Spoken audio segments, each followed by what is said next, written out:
Good evening, everybody. Mike Juby with Mossy Jaw Custom Baits here this evening. I'm doing a couple of times some jigs. My son has a tournament, I believe, on Pickwick this next week, college tournament, and he wanted some. And I think the correct name for these jigs are called a ShuttleCock, like after on the badminton device that they play with in badminton. But a ShuttleCock type jig, and I'm using a 5/16 ounce ball head or round head jig, and I modified it once I got it out of the mold. I took some flat pliers and flattened the head a little bit. I don't know if you can really see that. But you'll notice it's not totally round. You'll see the side is kind of flat. And the only reason I did that is so I can add eyes. The eyes will stay attached. And you really only need 4 things for this. You need a good thread. I'm using a 210 flat wax denier thread. Some bucktail. Some flash or flashaboo. And then some feathers. Or hackle. You crappie fishermen know what I'm talking about when I say hackle. And the ones I'm using are, they say 4 inches. So I don't know what street corner they're saying these are 4 inches, but anyway, I could go a lot of places there. My feathers, I'm going to start with those first. I like to go, see how that feather is turned downward? And I like the downward, where it curves in. I want it to curve in towards the hook. And I will just take the stem of the feather, and or the vein, I guess, if you will. And I lay it on, just right on side of the hook shank. And my first couple wraps, they're not tight. I want to make sure it's in place. A lot of guys at this point will use cement. I don't like to, just because I don't care for the stuff. Your thread's going to hold this in place. But if your first couple of wraps just kind of loose, you're holding the feather anyway, and then you want to go just in front of the hook point down, and then work back up towards the head with tight wraps. Okay, and I probably will go 1/4 of an inch or so back up, just making sure it's secure. And then I'm going to come in and I'm going to do the second one on this side. Same way. I'm going to set this one the same way. My first wrap or two is just going to be kind of loose, and you will get a feel as to how the hook or the feather lays, if you will.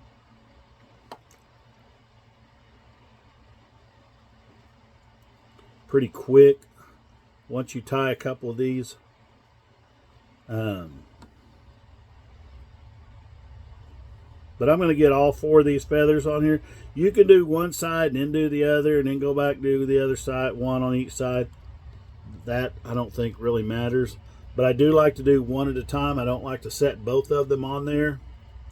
They have a tendency to slip. And again, see how that's curved upward? That's going to go in towards the hook, and it's going to be on the side that I'm sitting on now. And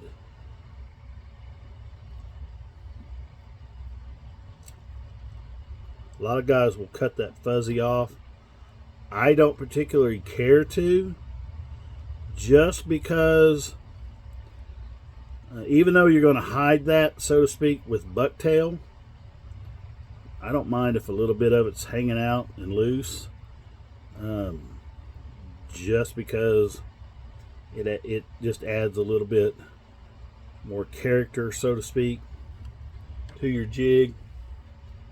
Whoops, did not mean to grab the flash. Again, they're curved up, so that's going to go towards you or towards the hook shank.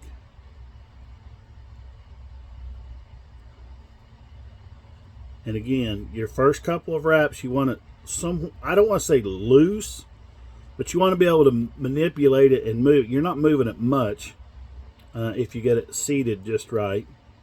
And it's not going to move a whole lot once you get it seated right. And then you go back to the bottom and work up towards the hook head.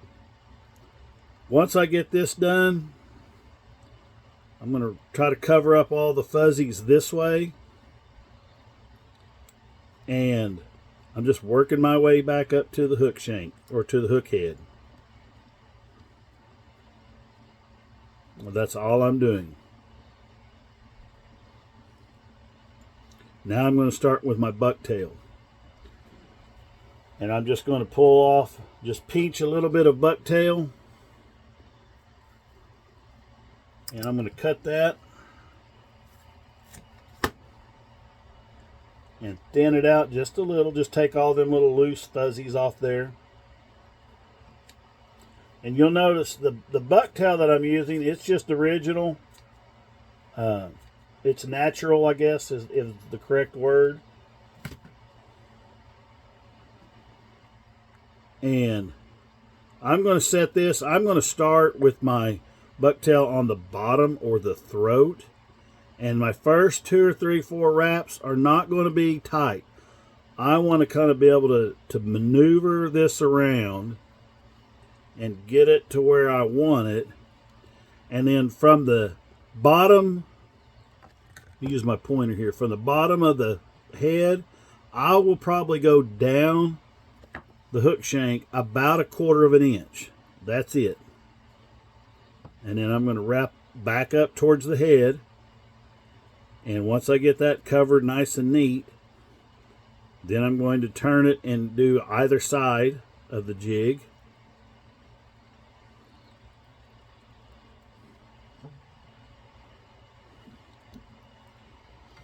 The same way.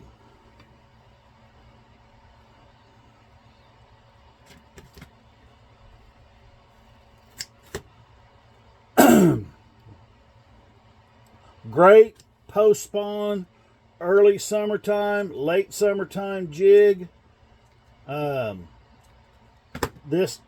ShuttleCock, or this hair jig, has gotten a lot of attention the last couple of years because the ledge guys out in Kentucky and Gunnersville, they're the ones that have brought it to the forefront, so to speak. You know, they've let their secret out. The striper guys have used these jigs forever. That's no secret to this jig. Is no secret to them.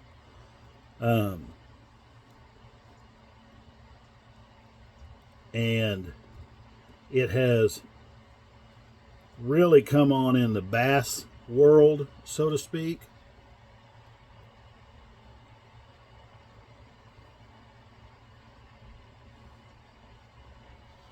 And again, I'm going to do this other side. And each time that I've gotten a little white, I've gotten just a little bit less. Because as I said, you'll notice there's not as much on this that I got as the first wrap that I made. And that's because when you place that on there, you spread it out with those first couple of wraps. They're kind of loose. You just kind of let the thread spread the bucktail out. And then you could put your tension on it, your torque, so to speak, if you will, if you want to call it torque. But you can begin to ratchet it down after it's spread out, and it's not going to go anywhere. I can promise you that.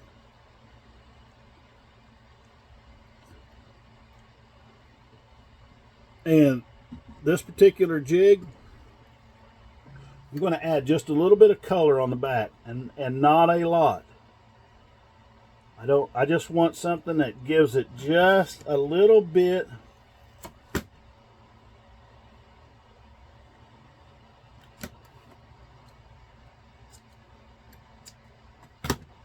a different color, So I'm just use a little bit of the brown, and I'm going to center this right on the back, right in the center.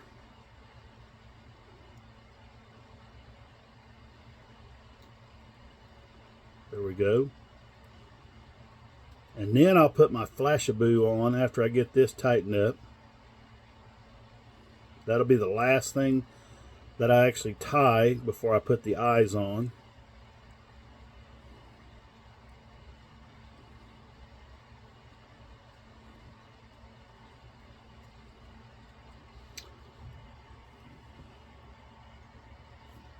And now some flash. Somebody asked earlier, how much do you put? I'll grab 3 or 4 strands. I try to keep it somewhat even, if you will. I don't think it makes a massive difference on how much you use, but I do like to double it and then take it up and try to get it somewhat even-ish. But I try to keep it on the sides.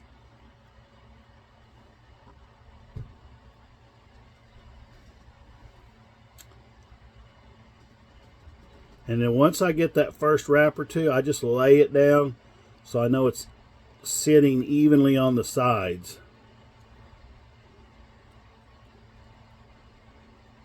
And then I'll just go back up towards the throat, trying to cover up the flash with the thread. Doesn't have to be perfect. And then I'll throw 8 or 10 half hitches twice on there.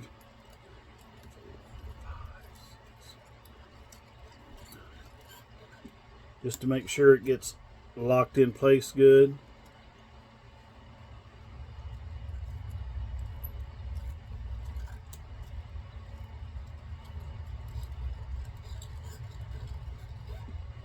And then I'm going to come back and hit it with some UV.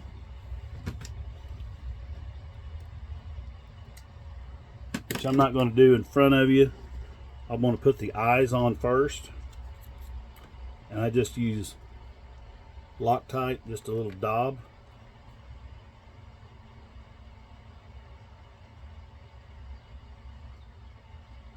I mean just a speck.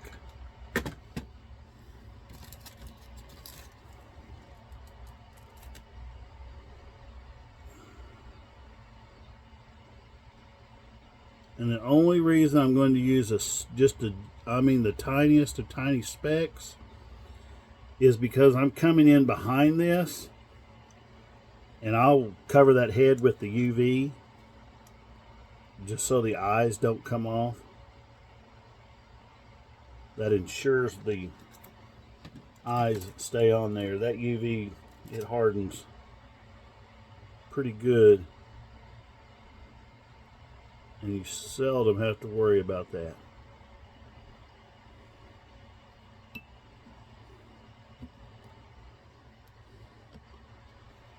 And I'll come back down here on my flash. You'll notice that loop. See that loop? And I'll cut that. Very simple. And then I try to keep my flash somewhat even right there. But there we go. There's your ShuttleCock.